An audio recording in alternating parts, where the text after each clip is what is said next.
Buenos días, soy Leonardo Guidi, analista financiero de Grupo Carey y vamos a ver el resumen semanal correspondiente al viernes 11 de febrero de 2022. Bueno, me imagino lo mal que la deben estar pasando aquellas personas que empezaron a invertir en acciones después de la crisis del COVID, allá por febrero o marzo de 2020. Me imagino inversores tal vez argentinos que nunca invirtieron en acciones argentinas, empezaron a invertir tal vez, no sé, abril, mayo, junio, julio 2020 y empezaron invirtiendo en CDRs y todo era muy lindo y tuvimos un 2021 genial con acciones subiendo 30, 40, 50% o más y de repente llega 2022 y nos encontramos con esto. A esas personas tengo que decirle que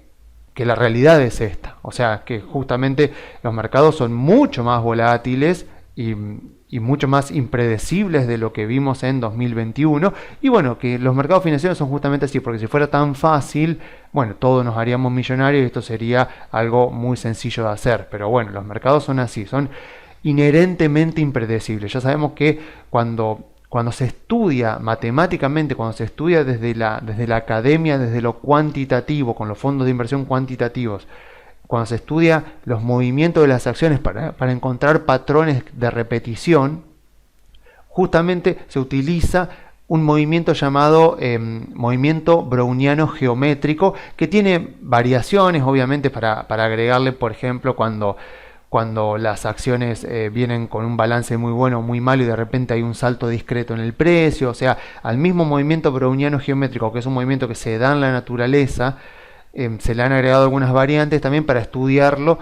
y para de esa manera tratar de simular lo mejor posible los movimientos de las acciones. Y uno lo que ve es esto, movimiento browniano geométrico. Si uno lo busca en Wikipedia, si busca imágenes, va a ver algo muy parecido a esto, generalmente producto de algún tipo de simulación. Y esas simulaciones, uno de los principales componentes que tienen es justamente el azar. O sea, cuando uno simula a través de software un movimiento como como de las acciones, como de los índices, un movimiento browniano geométrico, uno de los componentes justamente es un número tomado al azar de una distribución normal de probabilidad con el promedio y la volatilidad que uno quiera ponerle dependiendo de qué tipo de movimientos quiere simular. Si quiere simular una acción de baja capitalización, que suelen ser más volátiles, una acción de alta capitalización que es menos volátil, uno va cambiando los parámetros y de esa manera puede simular eso y después poner un algoritmo a entrenarlo a ver si puede detectar los patrones. O sea, eso es lo que se hace. Pero ¿qué es lo que me interesa acá resaltar? Que justamente una de las conclusiones a las que se llega a través de la matemática es que este tipo de movimientos es inherentemente azaroso y que el azar va a existir y cuanto más azar haya en el día a día de los mercados, más volatilidad va a haber. O sea, cuando veíamos estos días acá de octubre, estos hermosos días donde veíamos que el mercado subía con poquita volatilidad, claramente no había muchos imprevistos en ese día a día. Ahora miremos, por ejemplo, arrancamos esta semana con el índice más o menos recuperándose, de repente vino el dato de inflación, del cual vamos a hablar ahora un poquito. Arrancó más o menos normal, después durante el día se fue tiñendo de rojo otra vez el mercado. Nuevamente uno no puede poder predecir si a la mañana van a vender o a comprar, si a la tarde van a vender o a comprar, y hoy pasó lo mismo. Hoy arrancó la mañana con el índice de las acciones recuperándose, de repente se conoce que Estados Unidos está considerando que posiblemente Rusia vaya a invadir Ucrania la semana que viene y obviamente eso ya torna negativo el sentimiento inversor y empieza otra vez la emocionalidad y el azar. O sea, estamos en un mercado que ya de por sí es azaroso, como lo es todo movimiento de un activo financiero, pero ahora encima nos encontramos en un contexto de alta volatilidad, o sea, un contexto de un sentimiento inversor negativo, o sea, por lo tanto más emocional, actuando de manera más emocional, más reactiva, en un mercado donde están ocurriendo cosas en el mundo que justamente predisponen a que de repente, en un momento sin ningún tipo de anticipación, ocurra algún hecho, alguna noticia inesperada, como por ejemplo hoy lo del anuncio de la posible invasión de Rusia a Ucrania, y eso ya te torna el sentimiento inversor negativo, se empieza a actuar por mucha emocionalidad y las acciones caen y caen fuerte, como vimos en varios papeles. Entonces, ¿eso qué quiere decir? Que si uno no entiende en dónde está invertido, uno no entiende por qué compró lo que compró, es presa de ese tipo de comportamiento y puede empezar a cometer errores si no es que ya los ha cometido. O sea, como dice Warren Buffett, el mercado financiero es ese lugar donde se transfiere la riqueza, dice, donde se transfiere la riqueza de la gente impaciente a la gente paciente. O sea, los que actúan y tratan de predecir, de tratar de anticiparse a lo que va a ser el mercado hoy, mañana, la semana que viene, lo que está tratando de hacer básicamente es tratar de adivinar para dónde va a ir la suerte, básicamente, porque es básicamente azar. O sea, es, bueno, si de repente la semana que viene hay una buena noticia y yo predije que va a subir, la pegué, y si no, bueno, no la pegué, pero no importa, porque el mercado está ahí todos los días, entonces yo puedo seguir intentando adivinar qué va a ser el mercado. Pero intentar hacer eso es, no sé si roza un poco la ludopatía, pero sí tiene bastante componente de intentar predecir el azar, porque son tantas las variables que convergen acá y son tan impredecibles las cosas diferentes que pueden pasar en el día a día de los mercados, y es tan impredecible aquello que puede llegar a afectar a los mercados, cosas que nosotros creemos que pueden afectar mucho, que no lo afectan, cosas que creemos que afectarían poco, pero terminan afectando, y bueno, eso converge en el precio, o sea, en el precio que vemos acá en el Standard & Poor's, en cada una de las acciones. O sea, converge una cantidad tan compleja y tan variada de factores que es imposible poder tenerlos en cuenta a todos. Por lo tanto, justamente desde la matemática se dice, bueno, acá los activos financieros se mueven en una determinada tendencia, se mueven con determinadas variables, pero una de las variables, tal vez la más importante, es justamente el azar. Hay un componente de azar porque somos un montón de seres humanos tratando de ganar dinero, tratando de anticiparnos a los demás, y al mismo tiempo el mundo sigue en funcionamiento y ocurren noticias, ocurren cosas inesperadas que apenas se conocen, rápidamente incentivan a algunos inversores a comprar, a otros a vender, a otros a no hacer nada, y eso va formando el movimiento de los precios. Entonces, mucho cuidado al invertir, al tomar decisiones en días como estos, porque si tomamos decisiones desde lo emocional y tal vez yendo en contra del trabajo que hicimos durante meses de estudiar empresas, bueno, eso va a provocar que a la larga, no sé si terminemos perdiéndolo todo, pero sí obviamente que no le podamos ganar al índice en rendimiento, porque si, no sé, me llevó, 2 meses estudiar, Google, por ejemplo, que es una gran empresa, o Microsoft, otra gran empresa, y de repente, porque veo que ha caído todo el mercado y las acciones han caído, 5%, 10% desde el récord histórico, las vendo porque tengo miedo por lo que puede llegar a pasar, porque no sé qué puede llegar a pasar. Bueno, digamos, en primer lugar está yendo contra todo el trabajo que hiciste, estás tirando por la borda todo el buen trabajo que hiciste de investigación. Y por otro lado, nadie sabe qué va a pasar la semana que viene. O sea que no estás en inferiores condiciones que los otros. A lo sumo otras personas tendrán más acceso a información, pero no tenemos idea si la semana que viene Rusia va a invadir a Ucrania o no, o si va a estar todo tranquilo y el índice se va a recuperar, o si esto va a empeorar y el índice va a volver a intentar testear el 10% de baja y tal vez tengamos una corrección del 12, 13, 15%. O sea, eso no lo sabemos. Lo que sí sabemos, como ya lo hemos visto en informes anteriores, es que podemos analizar cuáles son las causas de los movimientos que estamos viendo ahora en el mercado y justamente determinar si tienen los fundamentos necesarios como para llevar a Estados Unidos a una recesión, para provocar un mercado bajista en las acciones. Y bueno, como ya lo hemos visto anteriormente, no. Hoy justamente que se habló, o sea, esta semana se habló de 2 temas, de inflación y de Rusia. Arranco primero por lo de Rusia porque voy a decir lo mismo que digo siempre, o sea, obviamente que si la semana que viene, creo que decían que era el 20 de febrero que tenía Estados Unidos la fecha donde Rusia podía iniciar una invasión, si eso llegara a suceder y Rusia llegara a invadir Ucrania, obviamente que eso va a generar inestabilidad, va a generar mucho ruido político, sobre todo si hay una invasión, porque la OTAN va a tener que responder y porque Ucrania por supuesto va a tener que responder, y eso genera muchísima incertidumbre porque uno no sabe si puede llegar a escalar, si pueden llegar a meterse otros países. Eso genera esa incertidumbre que no lo sabemos. Ahora, lo que sí sabemos es que por el lugar en donde está localizado ese conflicto geopolítico y por los actores involucrados, no tiene forma de generar una recesión, ni siquiera en la propia Europa donde está situada, porque, lo decíamos la vez pasada, Ucrania es el país más pobre de la Unión Europea y por lo tanto,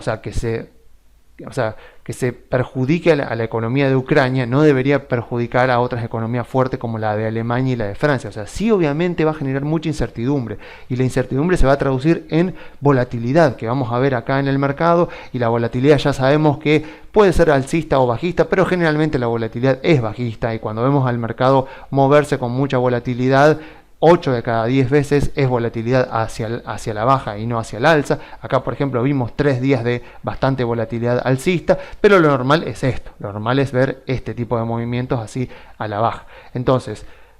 ¿qué es lo que sé? Que si Rusia efectivamente llega a invadir Ucrania la semana que viene, va a haber mucha incertidumbre, va a haber ruido político por todos lados. Estados Unidos va a tener que intervenir, va a tener que hacer algo. La OTAN seguramente va a intentar defender Ucrania. Eso va a generar bastante incertidumbre que se va a traducir en volatilidad en los mercados, pero de ninguna manera los fundamentos de la gran mayoría de las empresas de las que hablamos, por no decir todas las empresas de las que hablamos, no se deberían ver afectados, porque el comercio internacional no debería verse afectado. Pero sí, obviamente, vamos a ver mucha volatilidad. Y obviamente,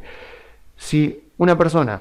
invierte por emocionalidad y mira el mercado todos los días y se siente mal, le duele el estómago, se siente nervioso, se siente angustiado porque ve que tenía acciones y han caído 5, 10, 15%, bueno, esa persona es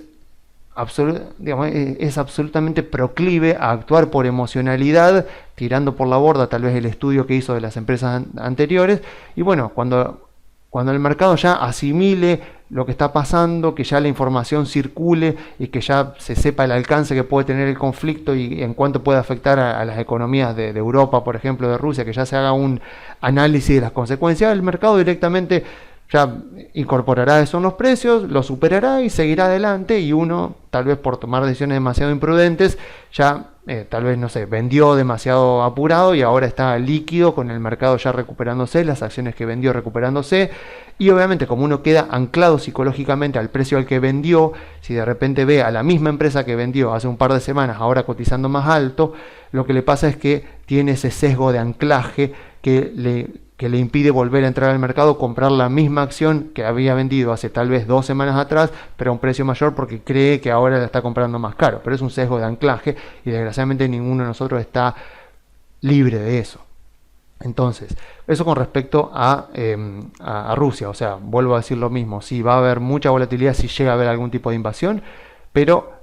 mirando los fundamentos, no tiene forma de deteriorar los fundamentos de la economía de Estados Unidos, de la economía de Europa, de la economía de China, de la economía de Australia, Nueva Zelanda. O sea, básicamente no tiene forma de impedir el comercio internacional hasta tal punto de que se deterioren tanto las economías de esos países, donde los países desarrollados entren en recesión. A lo sumo, por supuesto, va a afectar a la economía de Ucrania, a la de Rusia, tal vez de algún país vecino, otro país, o Bielorrusia, por ejemplo, que es bastante aliado de Rusia, que podría llegar también a colaborar y por lo tanto a ser afectado, pero no debería extenderse más de eso, no debería escalar hacia un conflicto mayor que afecte a las economías de otros países. Así que, bueno, a ver, con respecto al dato de inflación, bueno, a ver, un par de cosas para decir sobre esto. Vino un poquito más de lo esperado, vino 0,6, se esperaba 0,5. Y acá hay algo interesante que creo que ya lo he nombrado en meses anteriores, de que hasta que no lleguemos hasta acá, hasta abril, que debería ser recién en mayo, o sea, en mayo, cuando se conozca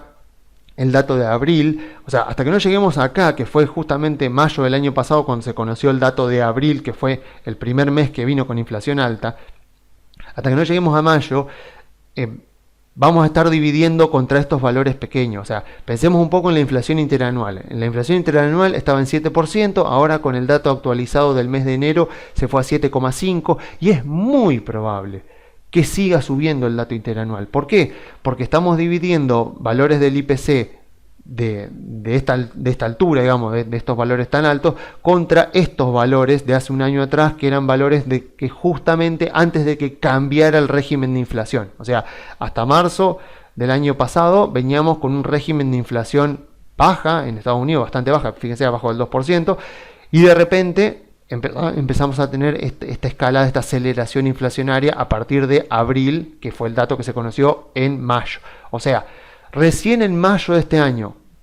cuando se publique el dato de abril de este año y que divida contra el dato de abril del año pasado, que fue el primer dato que vino bastante alto, recién ahí podríamos ver que la inflación interanual empieza a detenerse e incluso empezar a descender. Y a partir de ya, sí, de abril, de mayo, digamos, cuando se empiecen a conocer los datos de abril, mayo, junio, ya sí deberíamos ver a la inflación interanual de Estados Unidos bajando, porque ya estaríamos dividiendo por un número mayor. Esto es netamente un tecnicismo matemático que el mercado, creo yo, que ya lo sabe, así que por esa razón es que vimos que se conoció el dato de inflación, vimos la vela roja, o sea, al principio era como que el mercado había bajado, después se había recuperado, después terminó el día así negativo, pero no vimos una super vela roja, o sea, no vimos algo que podría considerarse como que el mercado no lo estaba esperando. O sea, este es un dato de lo más mirado, o sea, es un dato que pasó a ser, o sea, de ser un dato que casi nadie tenía en cuenta, pasó a ser uno de los datos más mirados mes a mes por el mercado. Así que es obvio que las expectativas de cómo va a venir el dato de inflación ya están en los precios, o sea, pues ya están incorporadas en los precios, porque ya la gente o sea, nosotros mismos, digamos, ya tomamos decisiones. O sea, nosotros comprando y vendiendo acciones, acá en CEDAR, por ejemplo, nosotros ya incorporamos nuestra propia expectativa de qué es lo que va a pasar con la inflación en Estados Unidos. O sea, habrá gente que, por ejemplo, que puede ver estos videos, que puede creer que la inflación de Estados Unidos va a seguir muy alta y tal vez siga alta durante todo el año, y bueno, va a tomar decisiones al respecto. Si tiene un portafolio, tal vez se pase a sectores que lo protejan más de la inflación. Otras personas pueden creer que la inflación va a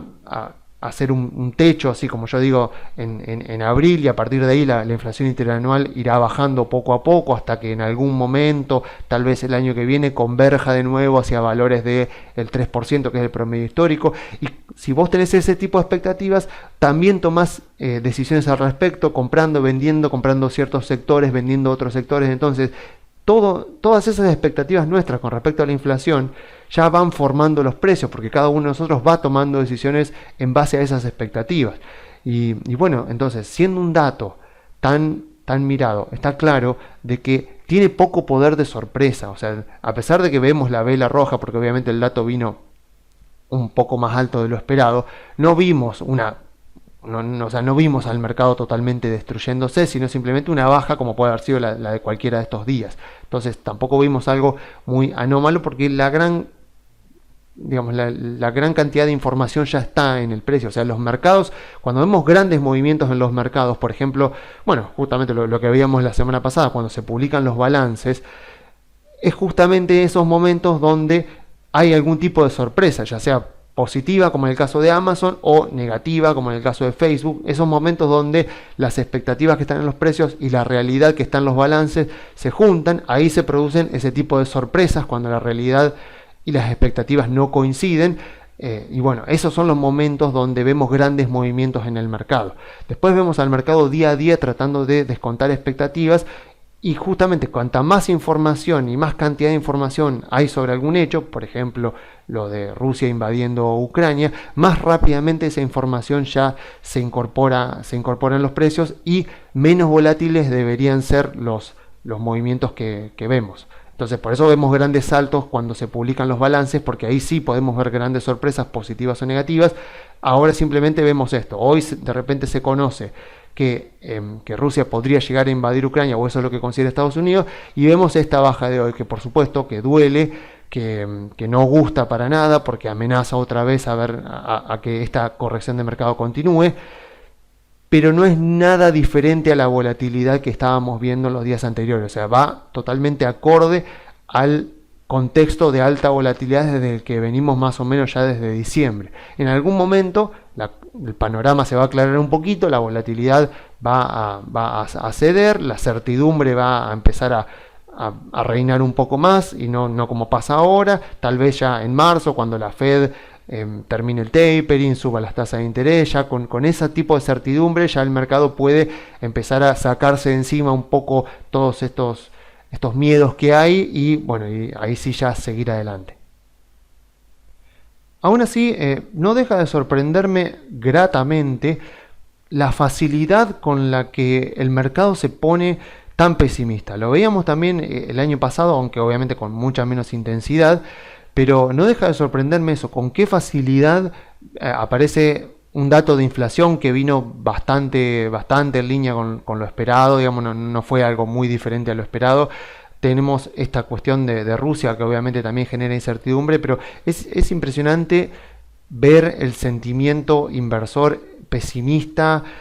dubitativo, o sea, y eso la verdad es que a mí, por lo menos como inversor de largo plazo, como inversor en empresas y no tanto en movimiento de acciones,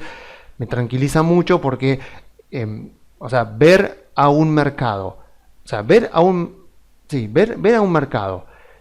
atemorizado, tan atemorizado por falsos miedos, por cosas que cuando uno las analiza un poquito se da cuenta que no hay forma de que esto genere recesión en Estados Unidos, pero verlo al mercado tan atemorizado, tan dubitativo por lo que está pasando es tranquilizador, porque uno dice, bueno, esto me garantiza de que los precios de las acciones no se van a exagerar. Esto me garantiza de que no vamos a entrar en euforia, no van a estar pagando cualquier cosa. O sea, cuando piensen en euforia, piensen lo que pasó el año pasado con las SPACs, estas empresas cáscaras vacías, que eran empresas que salían a cotizar, no tenían modelo de negocio, o sea, no tenían otro objetivo más que adquirir a alguna empresa privada, se pagaban fortunas por las acciones de estas SPACs, que en algunos casos ni siquiera estaban obligadas a adquirir una empresa en los próximos meses, ni siquiera salían con alguna empresa en la mira, o sea, y la gente las compraba igual. Puede ser que esté pasando algo con los NFTs, con los NFTs, con los tokens que se están utilizando para vender arte, donde uno ya se da cuenta, donde uno dice, ¿dónde está la lógica acá de por qué comprar esto? O sea, ¿por qué el mercado paga esto? ¿Por qué hay gente que paga tanto dinero por estas cosas? Bueno, pasó, lo vimos el año pasado en las SPACs, hubo un destello de euforia ahí. Afortunadamente, si ahora uno mira el índice de SPACs, porque hay un ETF que invierte en SPACs, y uno ve que obviamente se destruyó básicamente, porque eso era justamente lo que correspondía, porque eran empresas que no tenían modelo de negocio, o sea, eran empresas que básicamente salían a cotizar y eran incertidumbre absoluta, porque eran justamente un cheque en blanco. Uno compraba un SPAC con la esperanza, no sé, rezando para que la persona que gestionaba la SPAC haga una buena adquisición, sabiendo justamente que una de las grandes causantes de destrucciones de valor en los mercados financieros son las adquisiciones, porque generalmente se pagan más de lo que deben, no termina siendo buena la fusión entre las dos empresas, o sea, no se integran las culturas empresariales, bueno, todo un tema que requiere no solo un capítulo aparte, sino libros enteros que se han escrito al respecto. Pero bueno, ¿qué pasa? Con un sentimiento inversor, acá como lo vemos, tan negativo, tan pesimista, tan dubitativo de que este mercado alcista pueda continuar, yo estoy tranquilo, porque miro los fundamentos, o sea, miro que las causas que han provocado toda esta baja desde principios de año no tienen forma de llevar a Estados Unidos a una recesión, y que aún así el mercado, por decirlo de alguna manera, está bastante asustado.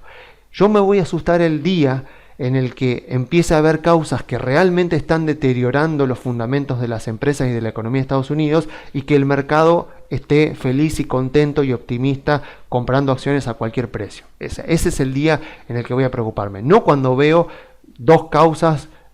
que no tienen forma de llevar a Estados Unidos a una recesión y que el mercado está muy asustado por ella. Todo lo contrario. O sea, estos son los momentos donde me quedo tranquilo, porque sé que mientras esto pase, al mercado alcista le queda bastante tiempo por delante. Bueno, y la lógica detrás de ese pensamiento es bastante simple, porque digo, si las expectativas, si el mercado está tan pesimista, está tan dubitativo sobre lo que puede llegar a pasar durante los próximos meses, está claro que las expectativas sobre las ganancias que van a tener las empresas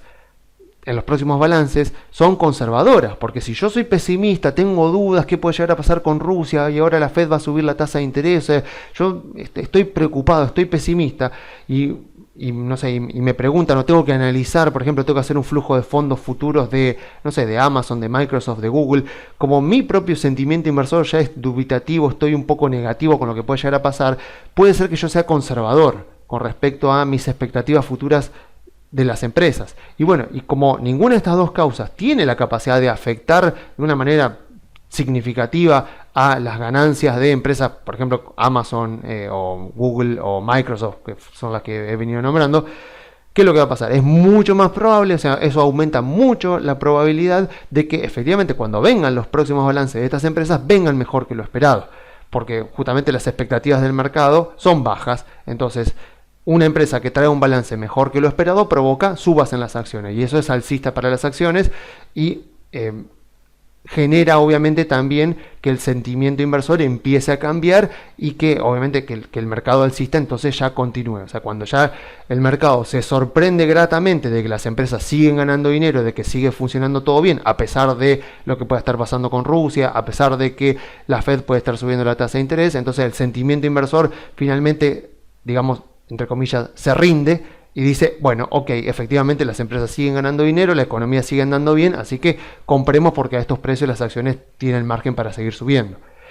Y bueno, una de las consecuencias que tuvo el dato de inflación fue que por primera vez en mucho tiempo el bono del tesoro a 10 años volvió a tocar 2%. Acá la página de Guru Focus me actualiza con un día de delay, así que yo lo tengo acá en 1,94, pero no importa porque lo que más me interesa es esto, es ver la forma de la curva. Fíjense lo que era la forma de la curva hace 2 años, en febrero de 2020, ahí justito antes del COVID, teníamos una curva invertida, básicamente, que no necesariamente quiere decir que se iba a venir el mercado bajista mañana, pero bueno, de que quería decir que ya la Fed,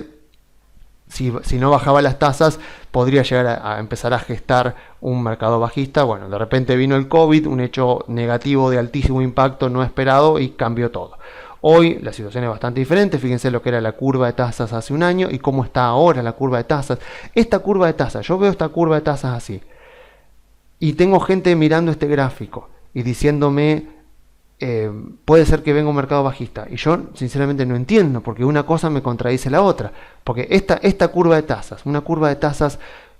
saludable, con pendiente positiva, que obviamente debería empezar a aplanarse porque la Fed va a subir, tal vez suba 0,5% la tasa ahora en marzo y tal vez la siga subiendo, tal vez termine la tasa de la Fed el año en el 1%, no lo sabemos porque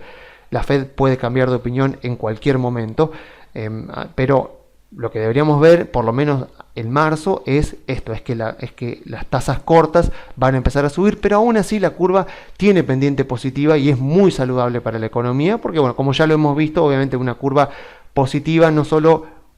es una curva saludable, porque obviamente te paga más tasa por asumir más riesgo, que cuando la curva se invierte, ahí ya está mostrando que los incentivos están un poco invertidos, pero como la curva de tasa de los bonos es un proxy, o sea, es una aproximación bastante fiable a lo que son los márgenes de intermediación bancaria, lo que yo veo que esta curva es bastante saludable. Fíjense lo que era la curva del año pasado, o sea, si yo me fijo y digo, bueno, los bancos, o sea, la diferencia entre la tasa a 10 años y la tasa a 3 meses es la que me marca más o menos, aproximadamente, cuál es la rentabilidad que tienen los bancos justamente por tomar depósitos a corto plazo, depósitos de plazo fijo de sus clientes y prestarlos a largo plazo, por ejemplo, a una persona que quiere una hipoteca a 30 años o una empresa que quiere, no sé, aumentar la producción, expandir sus instalaciones y le dan un préstamo a 10 años, por ejemplo. Acá tengo más o menos lo que sería la rentabilidad que puede tener el banco. Obviamente que el banco le va a pagar más a su cliente que viene a depositar un plazo fijo, porque si no esa persona le diría, si me pagás lo mismo que el bono del tesoro, me compro un bono del tesoro, porque libre de riesgo, y vos no, porque vos sos un banco, podés quebrar. Así que seguramente el banco al cliente que viene a poner un plazo fijo le va a pagar más, pero de la misma manera le va a cobrar más al que le pide una hipoteca a 30 años, por ejemplo, porque ¿qué le va a decir? O sea, si por una hipoteca a 30 años, por ejemplo, te cobro el 2,17, para eso yo como banco me compro un bono del tesoro. Entonces, si te voy a prestar a vos, una persona que tenés un trabajo, una familia, etcétera, etcétera, te voy a prestar para una hipoteca a 30 años, te voy a cobrar un poco más. Entonces, más o menos, como las diferencias no suelen ser tan grandes entre la sobretasa que le cobra el banco a los clientes y la que le paga el banco a sus depositantes, más o menos podemos ver a la curva de tasas de los bonos como una aproximación a qué tan rentable está siendo la actividad crediticia de los bancos. Vemos, por ejemplo, hace un año que teníamos esto y ahora tenemos una curva un poquito mejor, digamos, con un margen de intermediación un poco mejor. Tampoco mucho, tampoco quiere decir que el crédito va a explotar en Estados Unidos y va a haber una abundancia de crédito enorme, pero esto es bastante positivo para la economía y esto debería favorecer, por supuesto, los fundamentos de las empresas de sectores value, como el sector industrial, como el sector de materiales, como el sector energético. Pero en general, o sea, va a beneficiar a toda la economía porque es algo dinámico que dinamiza toda la economía. O sea, las empresas de consumo discrecional, por supuesto que a pesar de no ser consideradas value, son consideradas empresas en crecimiento, seguramente también se van a ver beneficiadas porque el acceso al crédito va a estar para todos, no solamente para las empresas consideradas como value. Ahora bien, estamos viendo también esto, que la curva acá se está empezando a aplanar, eso ya son señales de que se puede venir un aplanamiento. Entonces, mis sentimientos acá al respecto son complicados, porque yo diría, bueno, con esta curva de tasas, tiene sentido tal vez un poco del portafolio invertirlo en empresas value, en empresas energéticas, petroleras, industriales, etcétera, etcétera, o bancarias mismas, porque justamente los bancos serían principales beneficiados de esto. Pero de la misma manera, mirando a futuro, si tengo que mirar para los próximos meses, lo que veo es que esto se está empezando a aplanar y esto va a empezar a subir, porque la Fed va a subir la tasa de interés. Por el momento el mercado descuenta que va a subir la 0,5. Supónganse que la sube hasta el 1% y supongamos que esta parte no se mueve la curva y la parte corta termina acá en el 1%. En ese caso,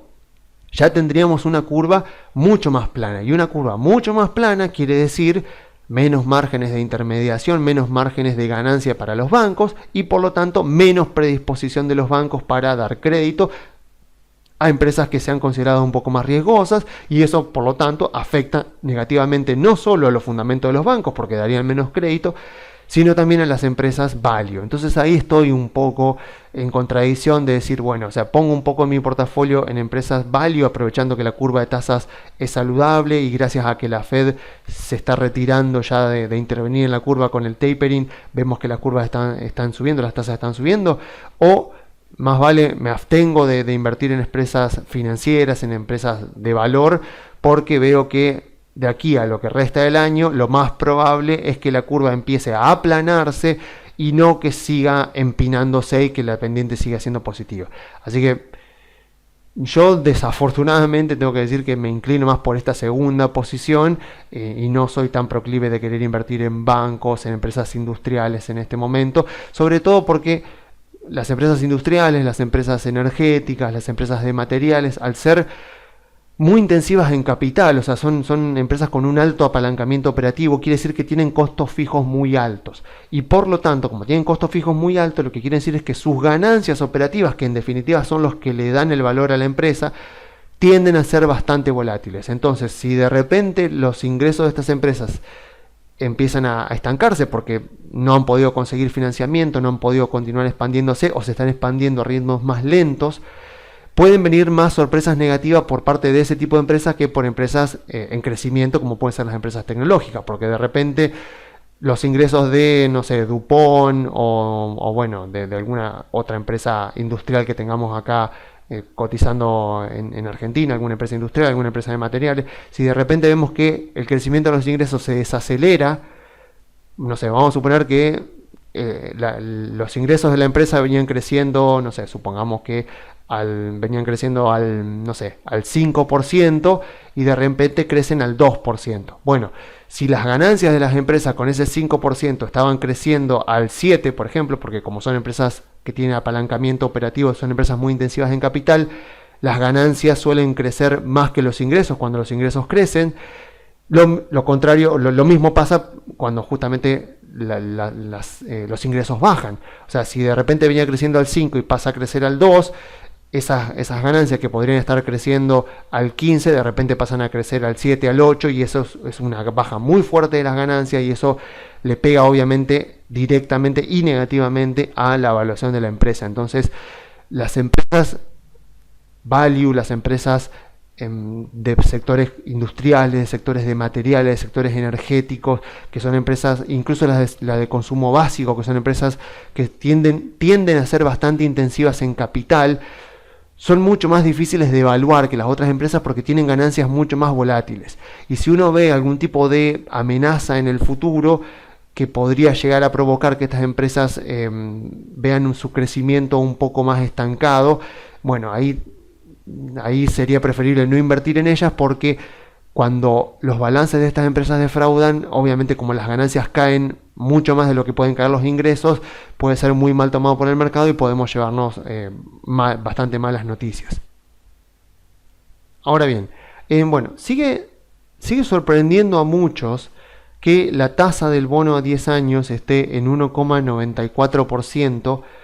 en un contexto de inflación del 7,5% anual. O sea, la verdad que es verdad, sí, sorprende porque la tasa es muy negativa con respecto a la inflación. Pero, a ver, si hay un mercado eficiente, si hay un mercado que incorpora rápidamente la información en los precios, es justamente el de los bonos del Tesoro de Estados Unidos, porque es operado por cientos de miles, por no decir millones de operadores en el día. Es el mercado con más liquidez del mundo. Entonces es imposible creer que hay alguna información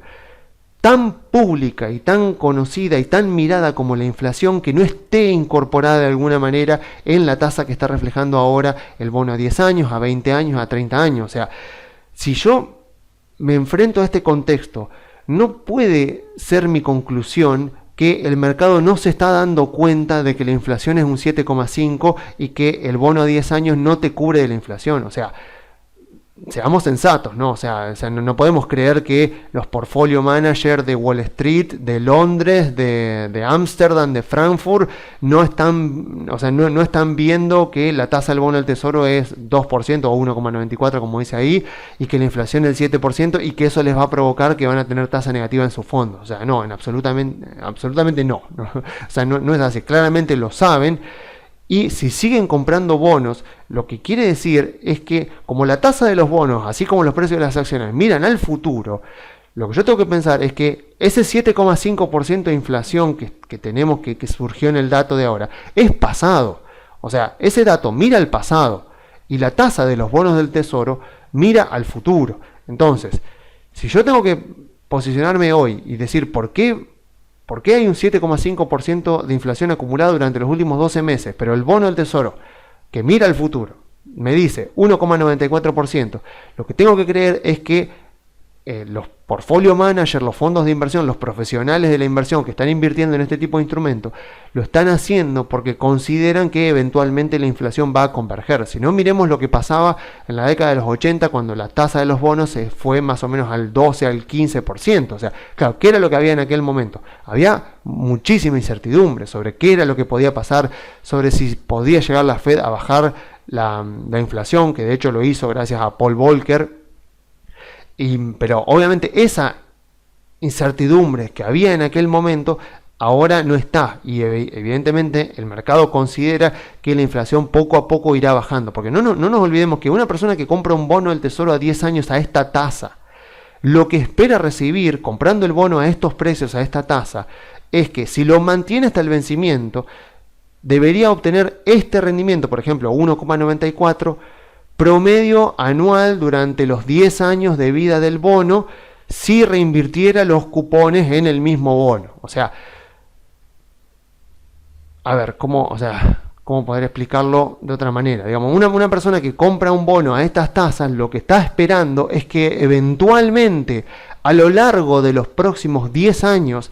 la tasa de inflación, que hoy está en el 7,5, eventualmente va a bajar por debajo de 1,94, y ahí yo que compré este bono ahora, voy a empezar a tener tasa positiva. O sea, esa es la expectativa. O sea, si yo compro este bono ahora, lo que estoy esperando, mi expectativa es que eventualmente la inflación va a bajar, y a lo largo de los 10 años donde yo voy a ir teniendo el bono y voy a ir reinvirtiendo los cupones en el mismo bono, a lo largo de ese tiempo la inflación irá bajando al 2%, y eventualmente puede llegar a bajar por debajo de 1,94, Y a medida que obviamente a medida que baje la tasa del bono, lo que va a pasar es que se va a apreciar la cotización del bono. O sea que yo voy a ganar también porque van a bajar las tasas la inflación digamos, la inflación va a bajar y el precio del bono va a subir. Perdón, me hice un poco de lío. Entonces, también es cierto que hoy en Europa los bonos rinden tasa negativa. Entonces, si yo soy, no sé, portfolio manager de un fondo alemán y tengo que comprarme un bono alemán que me rinde negativo o me rinde casi cero, más o menos como estaba rindiendo en estas últimas semanas, me conviene más comprarme algún tipo de futuro de tipo de cambio, o sea, de cobertura de tipo de cambio, e invertir en el bono del Tesoro de Estados Unidos, porque en todo caso hago una cobertura de tipo de cambio, una cobertura barata, como pueden haber en los mercados desarrollados, y hago una cobertura de tipo de cambio e invierto en el bono del Tesoro de Estados Unidos, que al menos me está dando 1,94 cuando el bono alemán me está dando 0 o me está dando negativo. Entonces, también pasa eso, también pasa de que hay mucha liquidez en el mundo, hay mucho dinero dando vuelta y no hay instrumentos AAA. O sea, si yo tengo un fondo de inversión que estoy obligado a invertir un cierto porcentaje de mi fondo en instrumentos AAA, bueno, creo que el bono del Tesoro de Estados Unidos es uno de los instrumentos AAA que mejores tasas me está dando, o sea que no me quedan muchas alternativas al respecto. Entonces también Estados Unidos está viendo demanda por ese lado. O sea, por un lado, la expectativa es a que la inflación baje, y por el otro, las alternativas que hay al bono del Tesoro de Estados Unidos están rindiendo poquito, como pueden ser los bonos japoneses, o prácticamente cero o negativo, como son los bonos de países europeos. Entonces, digamos, como para cerrar esta idea, lo que quiero que quede claro es que, que el bono no esté cotizando ahora a 7,5, 8%, no es porque el mercado no sepa que la inflación es tan alta, sino porque aquellos que están comprando el bono lo compran porque para algo les sirve el bono, o sea, o esperan que en algún momento de los 10 años de vida del bono les dé una tasa positiva, o les sirve como instrumento para los fondos de inversión que están teniendo. O sea, de verdad, si el mercado creyera que esta inflación que estamos viendo en Estados Unidos llegó para quedarse y que Estados Unidos va a tener una inflación del 7 y pico o del 6 y pico este año, y que el año que viene no va a bajar tan rápido y que va a ser del 5%, y que vamos a tener que esperar, no sé, 4, 5, 6 años, si no es que no hay ningún hecho imprevisto, para recién ver otra vez la inflación del 2%, eso ya debería estar en los precios. O sea, si nuestra expectativa fuera esa y el mercado tuviera esa expectativa, ya tendríamos que verlo en los precios. O sea, si el mercado hoy está poniendo la tasa del bono del Tesoro en el 1,94 o en el 2%, es porque claramente piensa que la inflación va a bajar mucho más rápido de lo que puede estar pensando las personas más pesimistas, y que tal vez no este año, pero ya el año que viene ya se converja a inflaciones más parecidas de las que veíamos en la década anterior, a inflaciones cercanas al 2%, 2,5%, creo que fue lo máximo que se llegó de inflación en la década anterior. O sea, a pesar de que el dato de inflación viene alto y que puede ser que el dato interanual siga viniendo alto durante un par de meses más, esta tasa de los bonos del Tesoro no es ignorante a ese hecho, sino que considera de que lo peor de la inflación ya pasó y que eventualmente vamos a converger a periodos de inflación mucho más baja, por lo menos en Estados Unidos. Y bueno, con respecto a la tasa de la Fed, o sea,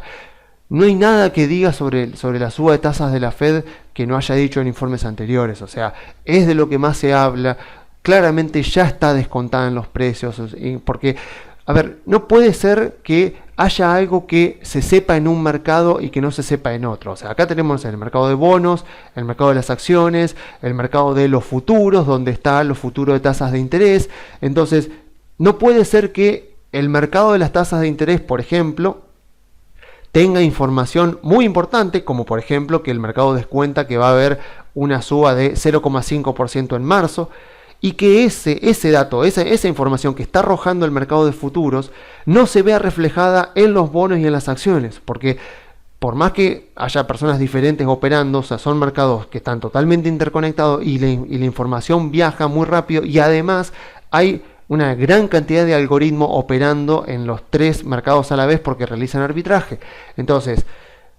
Si en este momento en los futuros de tasa de interés se está considerando que en la reunión de marzo la Fed va a subir la tasa de interés un 0,5%, eso instantáneamente se incorpora a los precios de los bonos y a los precios de las acciones, porque son mercados que en ese sentido son muy eficientes porque es información pública de acceso gratuito para todos, es información que instantáneamente se incorpora en los precios. Entonces,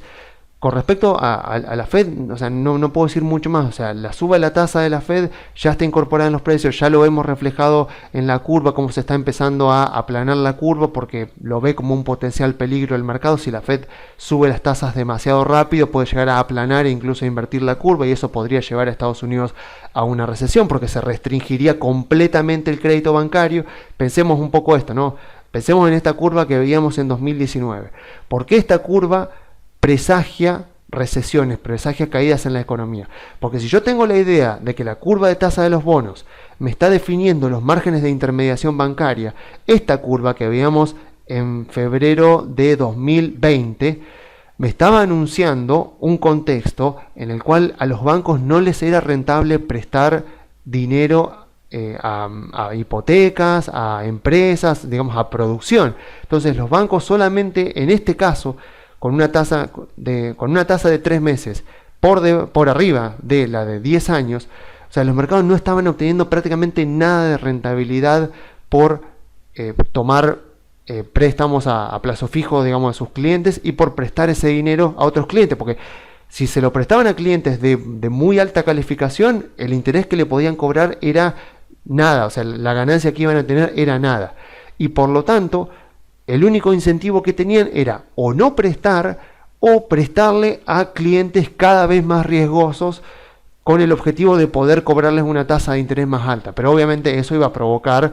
problemas, bueno, como los que pudieron haber sucedido en la crisis financiera del 2008, y sabemos obviamente que nadie quiere que eso se repita. Entonces, este tipo de curva presagia recesiones porque justamente muestra un contexto económico en el cual el crédito bancario se ve muy restringido y las empresas, las pymes, justamente las pymes, las grandes empresas, sobre todo las pymes obviamente, que son las que generan más empleo, que generan más producción, van al banco a intentar financiarse para expandirse, para contratar nuevo personal, para lanzar nuevos productos, y encuentran a los bancos con bastantes límites, con bastante negatividad y resistencia a querer darles crédito. Eso obviamente cuando se propaga a lo largo de toda la economía, a lo largo de una gran cantidad de empresas, eventualmente termina deteriorando los fundamentos de la economía, la actividad económica, empieza a bajar la actividad económica, se deja de crear tanto empleo y obviamente viene una recesión. Entonces, por eso justamente en este tipo de contextos, cuando la Fed nota que el mercado ya está anticipando una recesión con la curva de tasas invertida, la Fed justamente ahí debería actuar bajando las tasas de interés para poder generar otra vez una curva de tasas positivas, y que de esa manera los bancos vuelvan a tener rentabilidad al dar crédito y de esa manera se vuelva a dinamizar el crédito en la economía. Pero obviamente la Fed también tiene que controlar que no se le dispare la inflación, y bueno, y es difícil, pero acá los marca nuevamente, con este ejemplo que acabo de dar, se ve claramente otra vez que la Fed no tiene un rol proactivo en la economía, siempre tiene un rol más reactivo. La Fed reacciona a lo que está pasando. En general, las veces que la Fed quiso anticiparse a lo que estaba por venir,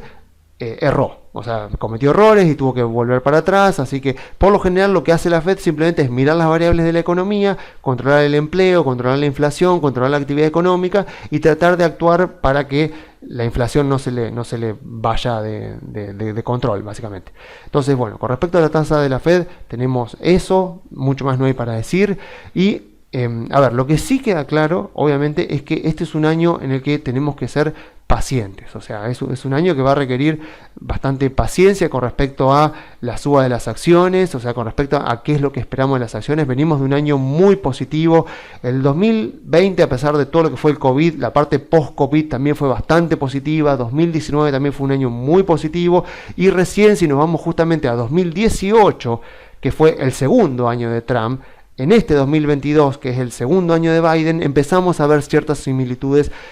de lo que podría llegar a estar pasando. No porque este año vaya a ser un calco de lo que fue el segundo año de Trump, sino porque ya estamos viendo alguna semejanza, porque el segundo año de Trump también arrancó con una baja fuerte en las acciones que después se recuperó y llegó a récord histórico, pero como para entender eso. O sea, obviamente no estoy esperando que se vaya a repetir en absoluto lo que pasó en el 2018, pero lo que sí es cierto es que si ya habíamos invertido en 2018, tenemos que recordar un poco cómo fue ese año. O sea, los segundos años presidenciales son muy complicados porque no solo obviamente ya tenemos a Biden como un presidente que debería este año intentar pasar por el Congreso algún tipo de legislación, porque si los republicanos le toman la Cámara de Diputados no va a poder hacer nada en su gobierno y su gobierno terminará pasando sin pena ni gloria, vamos a decir la verdad. O sea, va a ser simplemente un inquilino de la Casa Blanca durante 4 años hasta que llegue algún otro presidente con mayor caudal político, podríamos decir. Entonces Biden debería este año tratar de pasar por el Congreso algún tipo de legislación como para tratar de dejar alguna huella, digamos, algún signo de su paso por la Casa Blanca, digamos, de su presidencia. Y al mismo tiempo que tendríamos a Biden tratando de hacer algo legislativamente significativo, que dudamos que lo haga, pero por lo menos lo va a intentar, tenemos la campaña electoral. Y la campaña electoral se va a empezar a calentar en los próximos meses y va a traer bastante incertidumbre, sobre todo porque, a ver, por un lado, o sea, las probabilidades son a que es casi seguro que los republicanos van a ganar la Cámara de Diputados y van a tomar control de la Cámara de Diputados. Eso, bueno, o sea, tiene sus cosas buenas y sus cosas malas, por supuesto. Por un lado, si los republicanos toman la Cámara de Diputados, Biden no va a poder hacer legislativamente nada durante los 2 últimos años de su mandato y eso va a ser excelente para las acciones. Pero por otro lado, mientras dure la campaña, podemos llegar a tener bastante incertidumbre, porque si los republicanos confían bastante en que van a ganar el control de la Cámara de Diputados, no van a tener el incentivo a ser moderados. O sea, si un legislador, uno tiene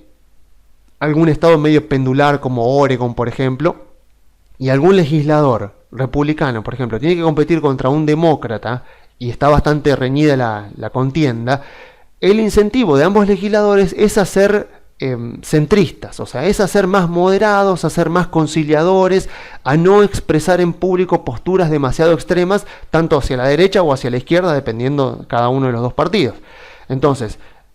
si la contienda está bastante pareja, el incentivo de los legisladores es a ser bastante moderado, y eso es bueno para las acciones porque escuchar posturas moderadas siempre nos tranquiliza, porque nos da más certidumbre, nos da más tranquilidad. O sea, nos da más tranquilidad de que las reglas de juego para hacer negocio y para inversión no van a cambiar tanto. Porque incluso en los contextos donde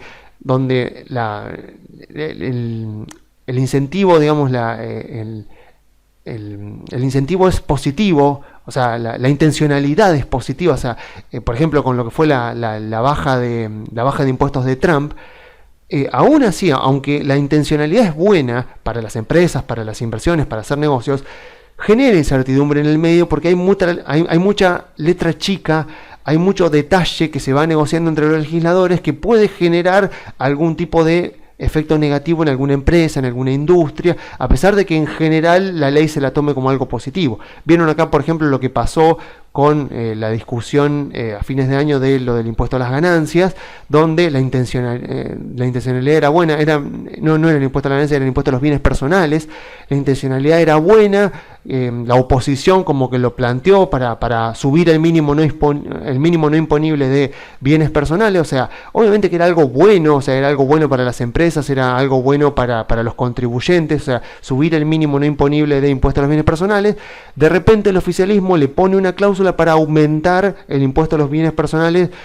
para las personas que tenían activos en el exterior. O sea, eso que venía con muy buena intencionalidad, cuando se le cambiaron algunos detalles que terminó con un sabor bastante agridulce porque se subió el mínimo no imponible, pero al mismo tiempo se le subieron impuestos a quienes tenían activos en el exterior. Entonces, eso es lo que genera la legislación. O sea, por más que la intencionalidad sea buena, tenés ese tipo de contextos, de situaciones donde vos no sabés por dónde puede venir algún tipo de cambio legislativo que te pueda afectar negativamente a tu empresa, a tus inversiones. Entonces, acá, ¿qué es lo que pasa? Con los legisladores republicanos bastante seguros de que van a tomar el control de la Cámara de Diputados, lo que pasa es que no tienen tanto incentivo para ser centristas, no tienen tanto incentivo para ser moderados, sino tienen incentivos para mostrarse más extremos, porque sus principales competidores, o sea, si yo soy legislador republicano y voy a competir, por ejemplo, en un estado pendular como Oregon, pero las encuestas me dan que la gente está decepcionada con Biden y que va a votar republicano, entonces yo si sé que la mayor probabilidad es a que ganemos y que ganemos las elecciones por varios puntos, mi principal contrincante en las elecciones no es el demócrata, sino el propio republicano que está en mi partido, que va a la interna conmigo por la banca para después competir contra el demócrata. Entonces el incentivo mío como legislador es hacer más extremo para convencer a los republicanos, a los votantes de mi propio partido, para que me voten a mí. Entonces podemos llegar a ver algún tipo de campaña electoral con posturas bastante extremas, porque obviamente los demócratas van a tener la misma situación para su lado, van a tender más a ser progresistas, más a posturas más de izquierda, a propuestas más de izquierda. Entonces vamos a ver una campaña interesante, por supuesto, pero en la cual vamos a tener volatilidad porque vamos a tener incertidumbre en los mercados ligada a estas elecciones, porque van a haber postulados de todo tipo, pero lo bueno de todo eso es que a medida que nos acerquemos a las elecciones, que ya esté mucho más clara cómo va a quedar la Cámara de Representantes y la Cámara de Senadores, eso genera el famoso efecto alivio que ya hemos visto en gráficos que vimos en informes anteriores, ese efecto alivio que provoca el rally que suele haber durante los últimos 3 meses del año durante estos años electorales. O sea, tal vez veamos una primera mitad de año más moderada, tal vez con subas. O sea, yo creo que debería recuperarse el Standard & Poor's y terminar positiva la primera mitad del año, y las fuertes subas recién las deberíamos ver más cerca de fin de año, más cerca de los últimos 3 meses del año, porque es ahí cuando la incertidumbre ya se va a transformar en certeza, y una vez que ya tengamos certeza de cómo va a quedar el poder legislativo para los próximos 2 años, eso ya genera la tranquilidad, sobre todo si llegan a ganar los republicanos, de que los demócratas no van a poder cambiar leyes importantes, Biden no va a poder pasar mucha legislación importante, así que eso va a generar el efecto alivio que generan las elecciones de medio término en Estados Unidos. Entonces, va a ser un año donde vamos a tener que tener paciencia, va a ser un año lindo para empezar a posicionarse desde ahora, con la expectativa de lo que puede llegar a pasar después de la segunda mitad de año, cuando ya las campañas electorales estén un poco más claras. Pero bueno, es un año donde vamos a aprender bastante a lidiar con la volatilidad, a lidiar con la incertidumbre y a entender bien los falsos miedos y a entender justamente por qué no conviene actuar por emocionalidad, porque van a ver que si efectivamente el índice se empieza a recuperar durante las próximas semanas, los próximos meses, y empezamos a tener finalmente un Standard & Poor's positivo ya en este año, bueno, vamos a entender finalmente que actuar por emocionalidad no nos funciona. Pero bueno, nadie sabe qué es lo que va a pasar. Vamos a ver qué pasa la semana que viene. Posiblemente esta corrección de mercado todavía no terminó. Vamos a ver qué sucede la semana que viene. Pero bueno, por ahora, le repito, o sea, por más que busque, no encuentro forma de justificar que esto puede ser el inicio de un mercado bajista. Aún así, entiendo obviamente el comportamiento de la mayoría de los inversores, incluso de los clientes que por ahí llaman para preguntar qué es lo que está pasando, porque es cierto que una de las cosas más difíciles de hacer al invertir es quedarse quieto. Es impresionante ver casos de personas que están acostumbradas a hacer negocios, a invertir, que compran un terreno o un departamento como inversión, lo mantienen durante 10 años y no se ven afectados en absoluto si sube el metro cuadrado, si baja el metro cuadrado, pero compran acciones, baja 10% y ya te preguntan si tienen que vender. O sea, supongamos una persona que compró, no sé, un departamento en diciembre y ese mismo día compró acciones de Facebook. Y vamos a suponer eso, que pasó algo. Obviamente con Facebook ya sabemos que cayó 25%, pero vamos a suponer que también pasó algo en el edificio, en el barrio, no sé, en la ciudad donde esta persona compró el departamento y el precio del metro cuadrado de su departamento cayó 25%, igual que Facebook. Yo estoy seguro de que esa persona me va a preguntar a ver si tiene que vender las acciones por el simple hecho de que cayeron, pero no va a ser lo mismo con el departamento si le dicen, mira, el precio del metro cuadrado de tu departamento cayó 25%. Estoy seguro que en ese caso la persona va a decir, bueno, está bien, esperamos, el departamento es lindo, la zona ya se va a recuperar, es algo momentáneo, pero sin embargo con Facebook por más que yo le diga, mira, la empresa sigue siendo buena, el gerente es un brillante gerente que ha cometido errores, pero sabe muy bien hacia dónde va la empresa no tiene deuda, las ventajas competitivas son buenas, bueno, estoy seguro de que esto que yo le diga le va a importar mucho menos y tal vez decida vender por el simple hecho que bajó el precio. Y si viene una persona y le dice, mira, te compro tu departamento al 25% menos del valor que vos lo compraste, le va a decir que no, lo más probable es que le diga que no. Y le va a decir, pero no, ¿por qué? O sea, lo voy a vender simplemente porque cayó de precio. O sea, bueno, eso es lo que mucha gente hace con las acciones. O sea, la empresa sigue siendo buena, la empresa sigue siendo sólida, las ventajas competitivas de empresas como Facebook, por ejemplo, están intactas, o sea, tiene problemas para poder monetizar, como ya vimos hace un informe atrás, pero la empresa sigue siendo buena y aún así hay personas que tal vez porque cayó 25% de su cotización están dispuestas a venderla inmediatamente. Ahora, tienen un departamento, les cae 25% el precio del metro cuadrado, no importa, ya se va a recuperar, está pasando por un mal momento, no hay ningún problema, es refugio de valores, un activo, etcétera, etcétera, todas las justificaciones que ustedes quieran buscarle. Es impresionante. ¿Cuál es la razón que yo le encuentro a esta diferencia de comportamiento? Que el precio del metro cuadrado no cotiza todos los días como cotiza el precio de las acciones. Si una persona comprara acciones de una empresa y hasta el día que la venda no pudiera ver nunca el precio o nunca pudiera recibir información de cómo está el precio de la acción, seguramente no actuaría de manera tan imprudente como actuamos cuando vemos cotizando las acciones día a día y a lo que pasa día a día en el mercado. O sea, tener información sobre el precio de las acciones que no necesariamente reflejan el valor de la empresa todos los días, o sea, y verlo todos los días cotizando hace que sintamos algún tipo de inquietud, de incomodidad cuando vemos que el precio se mueve mucho para arriba o para abajo y no sé, parece que es un llamado a la acción, parece que es un llamado a hacer algo y actuamos de manera diferente a como actuaríamos en contextos, por ejemplo, como el inmobiliario, donde al no tener información diaria de qué es lo que está pasando con el precio de nuestras propiedades, no tendemos a actuar de manera emocional, sino que cada decisión que tomamos con respecto a propiedades inmobiliarias que podamos tener, ya sean terrenos o departamentos, son siempre muy medidas, muy racionales, muy pensadas. Ahora, increíblemente, una persona puede tardar meses en comprar un terreno y puede tardar segundos en utilizar la misma cantidad de dinero en comprar acciones y en vender las acciones inmediatamente porque simplemente cayó el precio un 10%. Es increíble, pero creo que la única razón que lo justifica es eso, es el exceso de información, el ver todo el tiempo a la empresa cotizando. Y claro, como el precio de las acciones se mueve principalmente por azar y por sentimiento inversor y no tanto por fundamentos en el día a día, pero a largo plazo sí se mueve por fundamentos,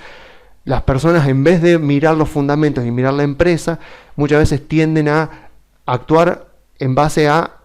la emocionalidad, a actuar en base al azar, a lo que está pasando en el mercado y toman decisiones en base a eso, cuando lo lógico sería justamente tomar decisiones racionales y bien pensadas y meditadas en base a qué es lo que está pasando con los fundamentos de las empresas y no a qué es lo que está pasando con el precio de la acción. Porque si tomo decisiones en base al precio de la acción y no en base a los fundamentos de la empresa, lo que me pasa es que termino comprando tarde cuando el precio sube y vendiendo tarde cuando el precio baja y a largo plazo eso genera que básicamente quiebre mi cuenta comitente y estoy seguro de que ninguno de nosotros queremos eso. Así que si actuamos con racionalidad, si nuestro portafolio está compuesto por empresas de buena calidad, que tienen ventajas competitivas, que consideramos que van a durar durante varios años más y están gestionadas por personas que son bastante competentes para su cargo, ya hicimos la parte más importante de todo nuestro trabajo como inversores. O sea, si estamos con un portafolio de inversión donde conocemos bien las empresas que tenemos en el portafolio, sabemos su situación, sabemos quiénes las gestionan, sabemos